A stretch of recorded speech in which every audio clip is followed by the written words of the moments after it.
Have you ever stood in line at a coffee shop, tapped your card, heard that little beep, and walked away with a warm drink in under 10 seconds?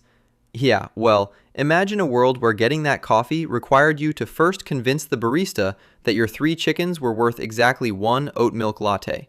Welcome to a planet without money. We tend to treat currency as boring. It's just numbers in an app, paper in a wallet, coins jingling annoyingly in a pocket. But money is arguably one of the most powerful inventions in human history, right up there with the wheel, writing, and complaining about the weather. So let's do something strange. Let's pretend it was never invented at all, and watch civilization get very weird very fast. To understand why money matters, you first have to understand the thing it replaced. Before currency, humans traded directly. This is called barter, and it sounds charmingly simple until you actually try to do it. You have a goat. You want a new pair of shoes. Great. Now you have to find a shoemaker who specifically wants a goat, today, in exchange for shoes, in your size. Economists call this the double coincidence of wants, which is a fancy way of saying you have to get astronomically lucky for any transaction to happen at all. In a world without money, this problem never goes away. It just scales up into chaos. Imagine trying to buy a house.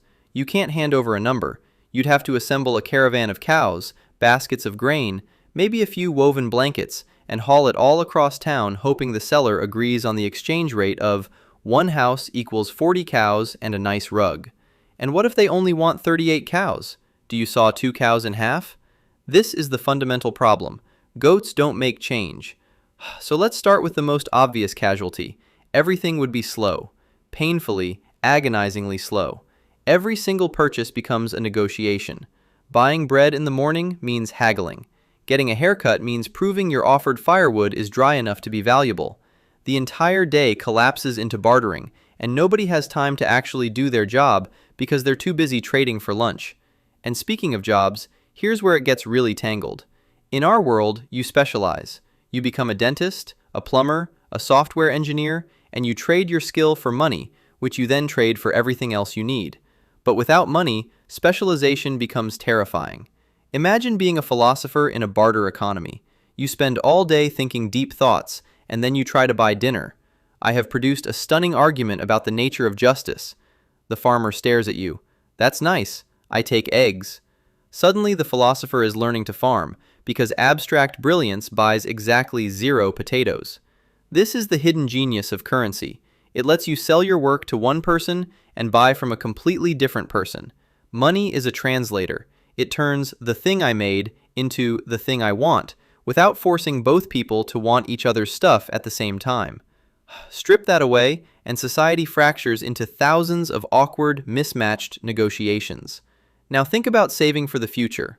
In our world, you put money aside. It sits there, patient and unchanging, until you need it. But in a barter world, what exactly do you save? Wealth has to be physical, which means it has to be stored, and most valuable things are deeply uncooperative about being stored. Say you're a successful farmer and you want to save up. Your savings account is now a barn full of grain that rots, livestock that ages, and fruit that's racing you to the finish line of decay. You can't save for retirement. Your retirement fund is being eaten by mice as we speak. This single problem would reshape human behavior entirely. Why work hard to produce a surplus if that surplus just spoils? There's little incentive to build wealth when wealth has an expiration date. People would produce only what they could use right now, and the whole engine of growth, the idea that you can accumulate, invest, and build something larger than yourself, would stall before it ever started. And it gets bigger. Without money, large-scale projects become almost impossible to organize. Think about building something massive. A cathedral, a bridge, a road network. In our world, you pay thousands of workers, suppliers, and engineers, each receiving money they can spend however they like. Without currency, how do you pay an army of stonemasons? You'd need to feed every single one, house them, clothe them, and supply them directly, forever, for years. The logistics aren't just harder, they border on impossible.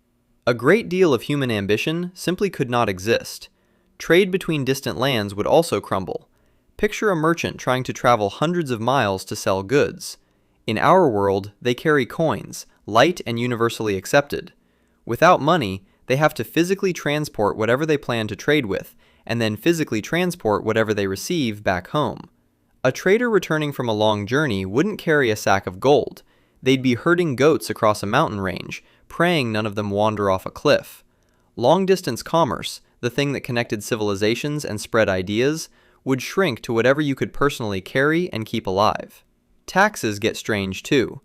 Governments need resources to function, to build roads, fund armies, and pay officials.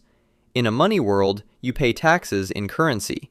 In a barter world, you pay the king in stuff. And so the royal treasury becomes a chaotic warehouse of wheat, wine, chickens, cloth, and the occasional reluctant cow. Someone, somewhere, has the deeply unfortunate job of being the royal goat accountant, trying to figure out whether the kingdom is rich based on how many animals are currently alive in the courtyard. But maybe the most fascinating loss is something subtler. Money is a shared language of value. It lets two strangers who speak different languages, follow different customs, and trust each other not at all, still complete a fair trade. A coin says, "We both agree this is worth something," even when we agree on nothing else. Without that, every transaction requires negotiation, judgment, and a leap of faith. Trust between strangers, the quiet foundation of cities and markets and the entire modern world, becomes vastly harder to build. So would humanity just give up? Of course not. Humans are relentlessly clever. And here's the twist. If money were never invented, we would absolutely invent it anyway. In fact, history shows us exactly this. Across the world, separate societies that never met independently arrived at the same idea. They started using cattle, shells, salt, beads, and metal as stand-ins for value. The word salary itself comes from salt, once used to pay Roman soldiers. People reached for anything durable, portable, and widely wanted, and turned it into proto-money. The instinct toward currency seems almost unstoppable. Because the truth is, money isn't really about the paper, or the coins, or the numbers on a screen. It's about solving a problem so fundamental that humans will solve it one way or another. The problem of, I have this, I want that, and we don't want each other's stuff. Currency is the answer civilization keeps rediscovering, no matter where it starts. So the next time you tap your card and grab your coffee in 10 seconds flat, take a tiny moment to appreciate the invisible miracle in your hand. That little beep represents thousands of years of humans struggling, bartering, herding goats up mountains, and finally figuring out a better way.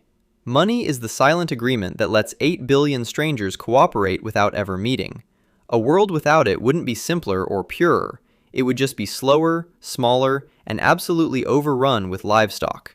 And somewhere in that world, a philosopher would still be standing in a field, holding a brilliant idea, trying desperately to trade it for lunch.